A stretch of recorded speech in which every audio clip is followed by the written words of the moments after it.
As an average amateur hiker who had never tackled strenuous hike at high altitudes, I never thought climbing Mount Kinabalu and reaching the summit was possible. So here's the story of my climb, a test of my perseverance, endurance, and triumph. And although I am a healthy person in my 60s, climbing one of the highest peaks in Southeast Asia is still daunting. However, I was committed to pushing to the limits with my brother who is in the 70s. So here is the complete documentation of my hike from the starting point at Timpohan Gate to Lowe's Peak and back. After a sumptuous breakfast in the morning, our guide brought us to the park headquarters for registration. Each of us received a name tag that we had to carry at all times. The tag has a unique number and had to be reported to various checkpoints during our climb. Kinabalu Park uses its own van to ferry climbers from the main office to the starting point of the climb, that is the Timpohan Gate. As we began our climb, we couldn't help but marvel the strength of the professional porters who carries everything required for the rest house at Panalaban. Despite backpacking over 20 kg, they still be able to walk faster than most of the amateur climbers. The first checkpoint was the Timpohan Gate, where we reported there, and our mountain guide gave us a briefing to prepare us for the journey ahead.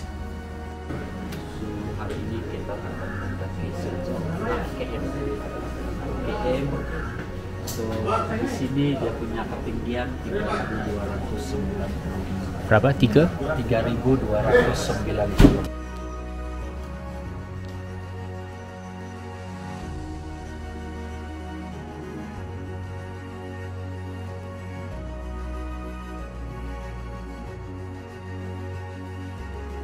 The initial steps were relatively easy, and we were surrounded by beautiful sceneries on both sides. We also passed by the only waterfall along the trail, that is Carson Fall.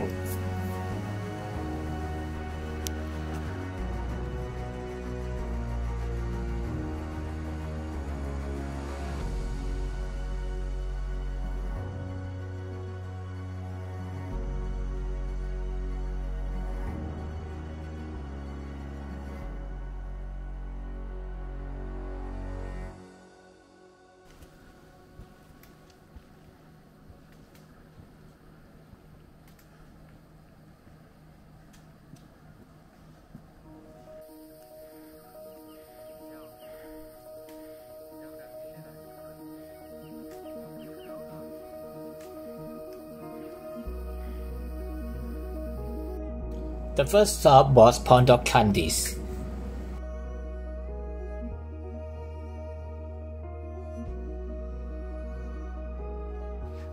Just to remind that at first checkpoint Pondok Kandis, we still be able to get good internet connection.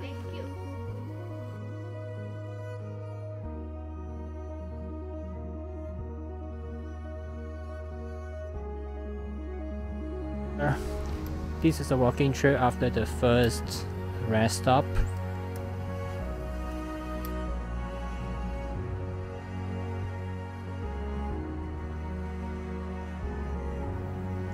Following our stop at Pondok Ubah, the scenery changed as the elevation increased.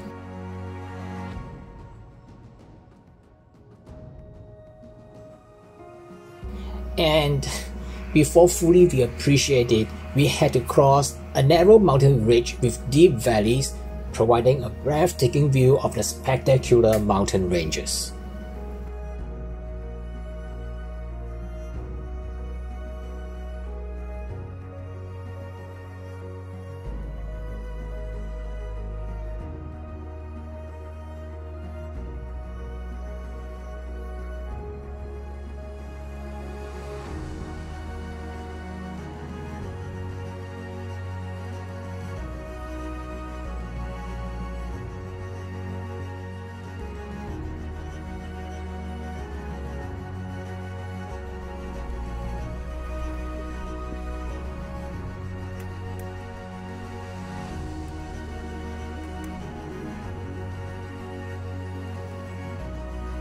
After the second viewpoint, you can see that start to turn mossy.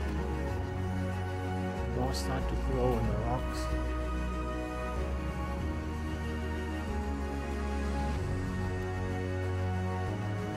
As we crossed the 2,000 meters mark, the trail became steeper and more challenging.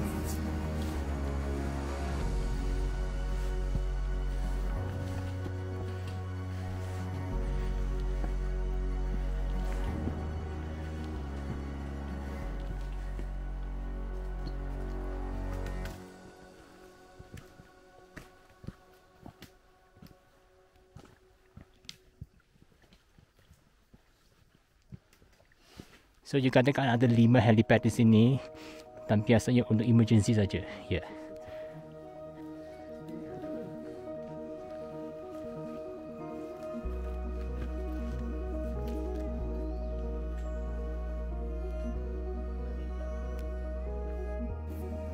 The third hut we reached was Pondolowi.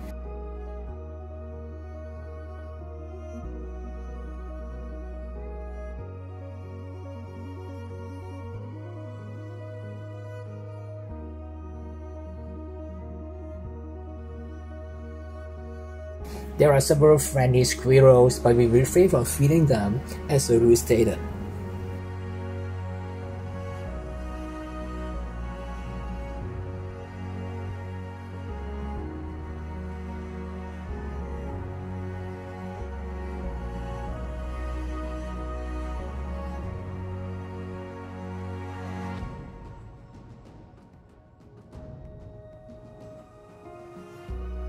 The trail became more demanding as we passed the 2.5 kilometers mark, with massive tree roots across the path, and the terrain also became rockier and more uneven.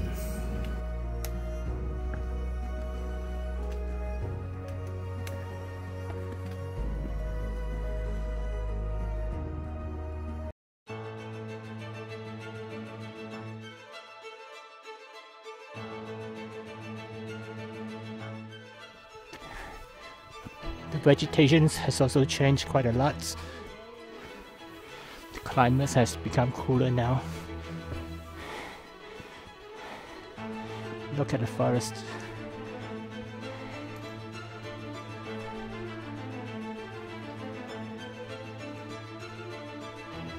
There are still many steps after the third checkpoint, and the fourth checkpoint is about 1 kilometer from the third. So let's keep going.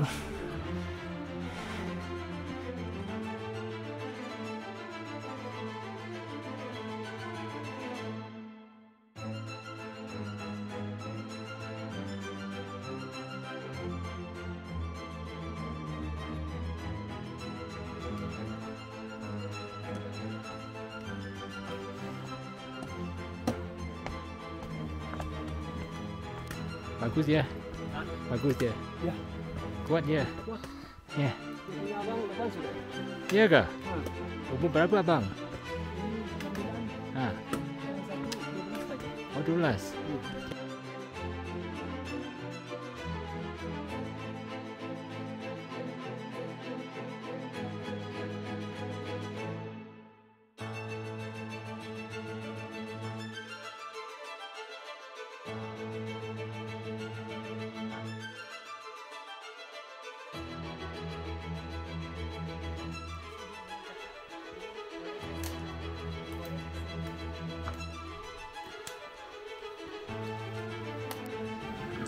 We stopped at the fourth hut, Pondok Mempening, to recharge before continuing our hike.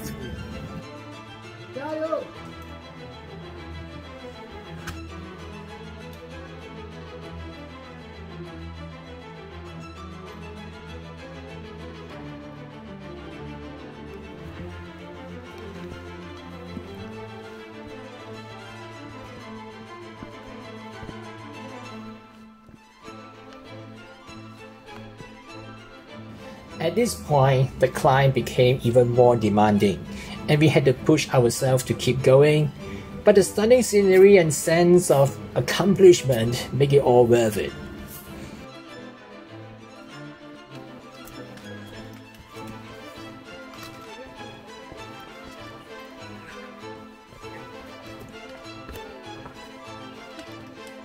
只是帮你通。再麻烦你这边。如果我用这个地方可以量一下。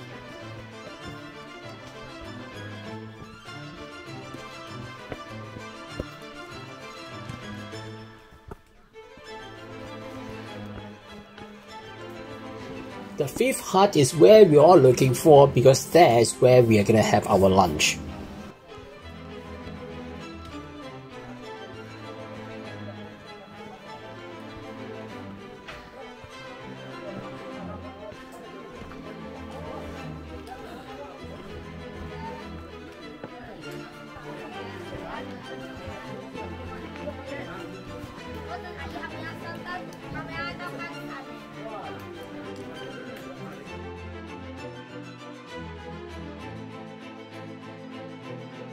This is where we stop in Layang Layang to have our lunch before ascent further. After lunch, we continue our hike on rocky terrain.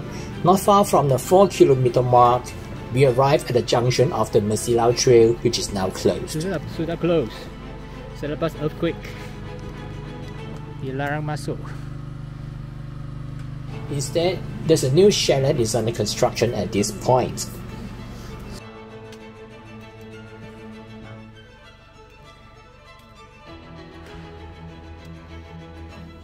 The trail became more punishing and steeper as we got close to Panalaban.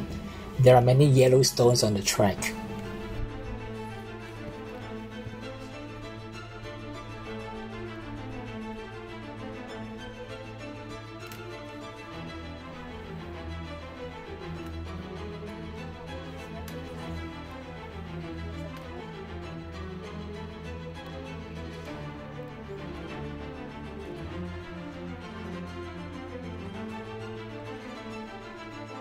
When we reached about 4.5 kilometer mark, we climbed to an altitude of 2898 meter, and at this point the air got thinner and fatigue set in.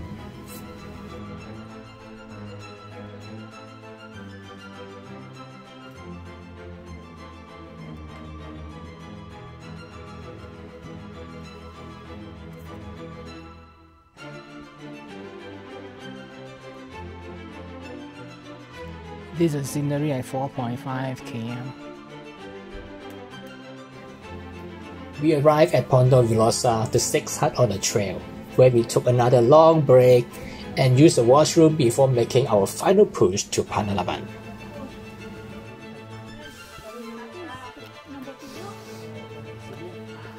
And as usual, there's a lavatory, resting points. It's 3,000 meters right now. It's turned to very rocky. After 3,000 meters, the vegetation change again.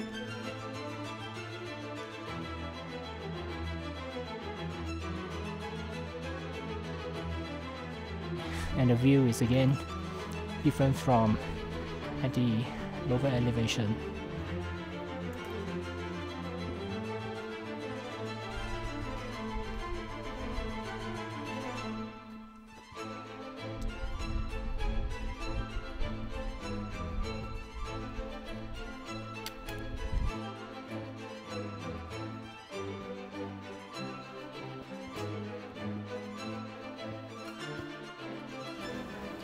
Pondok Pagar is the last hut before we reach Panalaban. It's only about 500 meters.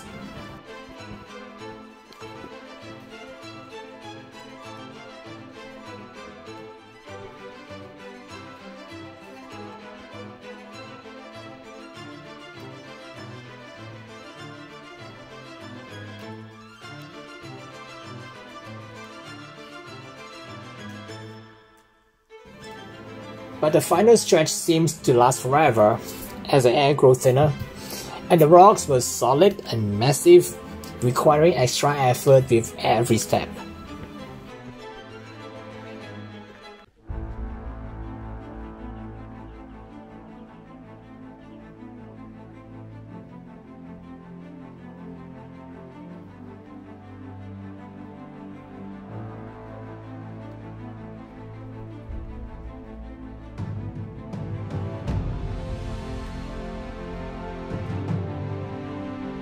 Finally, at 4:30 p.m., we reached Panalaban. We had been slow, but we took our time to enjoy the scenery and the hike unhurriedly.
Panalaban is where the rest houses are located and serve as a base camp for the climbers in preparation for the summit attack the next day, and more exactly is actually 2 a.m. So we have our dinner at the restaurant, which began at 5:30 p.m. and after that we went to bed earlier, and although we knew that it is hard to sleep at this moment, we had to fall asleep to ensure that we were well rested after the climb on the first day.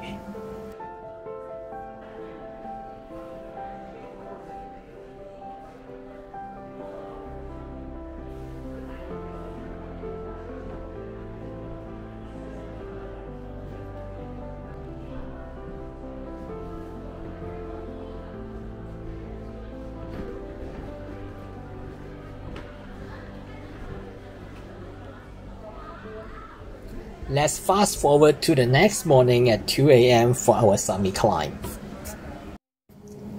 We began our final hike to the summit from Pedant Hut after an early breakfast the next day. And we had to register at the Saya Saya Hut, that's the final checkpoint before reaching the summit.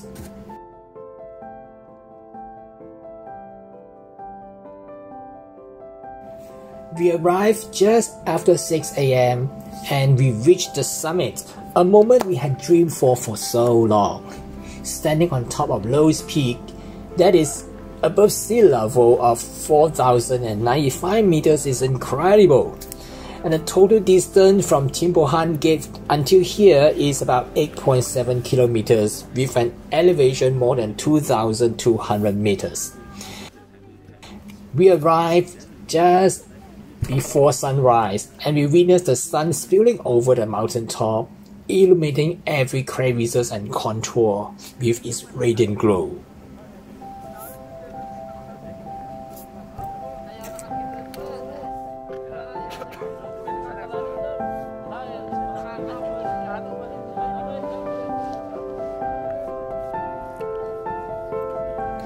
On the summit, we enjoyed the coffee that we brought along, and I salute my brother who is 70 years old and still have abundance of reserve energy after reaching the summit. As for me, I was nearly 90% of my limit. We took a picture with the sign indicating Lowe's Peak and its altitude, the definitive proof that we have reached the summit. So now let me show you some of the pictures that we have taken after the sunrise, and now it's brighter and you can really see that the massive granite slab that we have already walked through.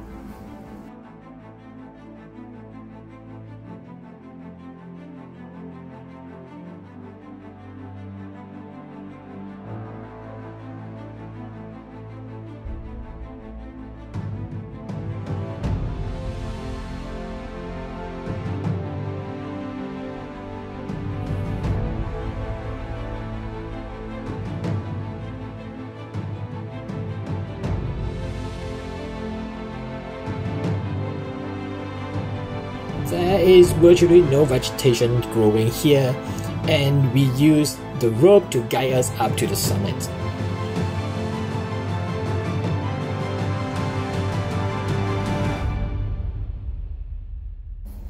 After a brief stay at the summit, we decided to descend at about 6:30 a.m.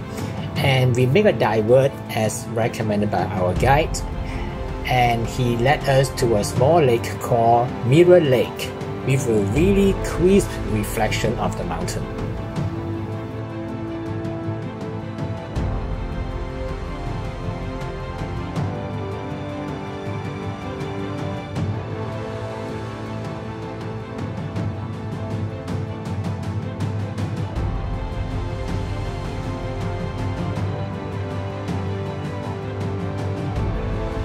As we descended following the white rope, we realized there was no clear path in the wilderness, and it was pitch dark during our ascent, making us cautious of the slippery, tilted, and steep granite slabs. The white rope guided us in the right direction and doubled as a safety rail to hold on while descending.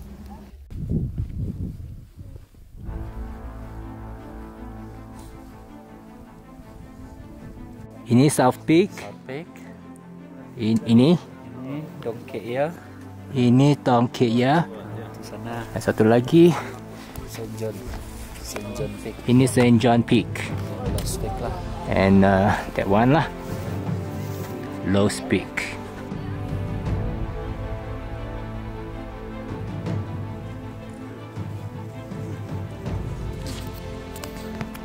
We took a break at the Saya Saya checkpoint before descending multiple steps again. Finally, at about 9:30 a.m., we arrived at the Laban Rata rest house. After breakfast, we continued to descend back to Timpohan Gate, the starting point of the climb near the Pendant Hut, ending our perfect Mount Kinabalu climb. This is the story of our climb to Mount Kinabalu, Malaysia's highest mountain.